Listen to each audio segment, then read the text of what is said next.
It is now 11:15 this Friday night. Jessica, you made me feel better earlier when you told me that this thing that's coming next week, they will not need all 230,000 tons of salt. That's good. A small consolation. Okay, that sounds Small good. let's ease everyone's mind. We're not going to run out after this one go with All right. snow. I feel better now. Yeah, you should. You should. Hopefully they're set for the rest of the winter. But we are going to see likely our first snow of the season next week. So as we get into the first part of the week, Saturday, I think we're good. If you got any outdoor plans or anything you need to get done this weekend, Saturday is really the day to do that. Maybe find the snow shovel, find the at least car brush if you haven't had to dig those out yet. We've got a lot of cloud cover that's going to be around. Just a slim chance we see a stray shower. I think for most of us, that's not going to be a big deal at all. It is definitely the drier day of the weekend. Weather impact alerts are going to be with us starting on Sunday, likely continuing into Monday and Tuesday.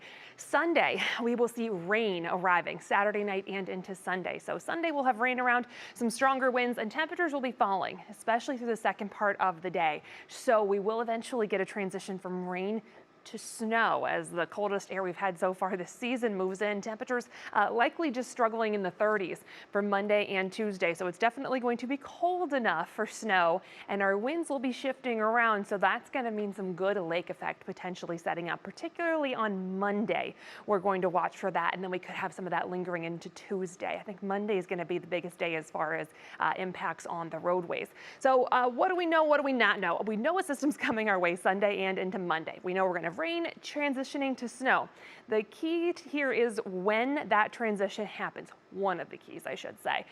First one we're going to get to is when that changeover happens, and that's going to be determined by how quickly that cold air arrives on Sunday.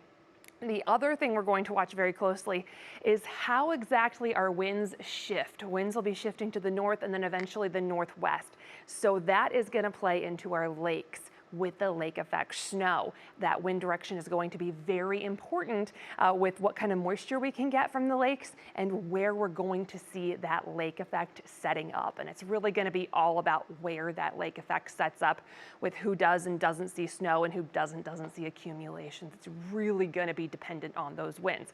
This is right on the money for us. Average first snow for Hopkins is November 10th.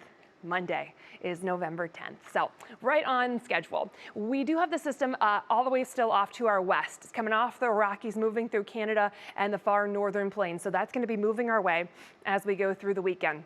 We've got just a couple of brief showers back on the other side of Ohio. Those are even falling apart quite a bit. Just going to mean some cloud cover for us for tomorrow.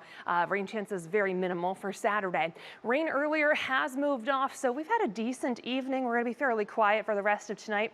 Winds have already started calming down. Not going to be an issue for the rest of the overnight hours. Temperatures fall back into the 40s with that National Design Mart forecast for tomorrow. Plenty of cloud cover will be around. Temperatures are likely stuck in the upper 40s to near 50, depending on your location.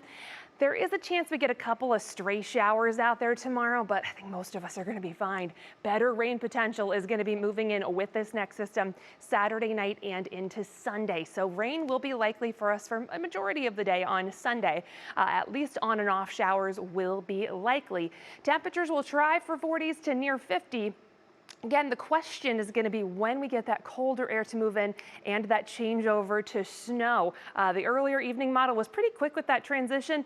This one's a little bit later with it holding off until later in the evening and even heading into the overnight hours. So a lot of these short-term models that are high resolution are just kind of getting this time frame into their window, if you will. So we're going to get more updates on this as we go through the next couple of days here and get a better idea of exactly how this is going to set up. With that north wind that's going to take over Sunday night into Monday, that could prompt some good lake effect snow, especially if we can tap into some moisture from Lake Huron. So that's what we're really going to be watching for before we see a bit of a shift towards that more traditional snow belt. Again, any accumulations are really going to be determined by how that wind sets up. Could be a case of feast or famine where some areas don't really have any accumulation and some areas, see quite a few inches of snow over the course of late Sunday through Tuesday. Again, it's all about the lakes and the wind.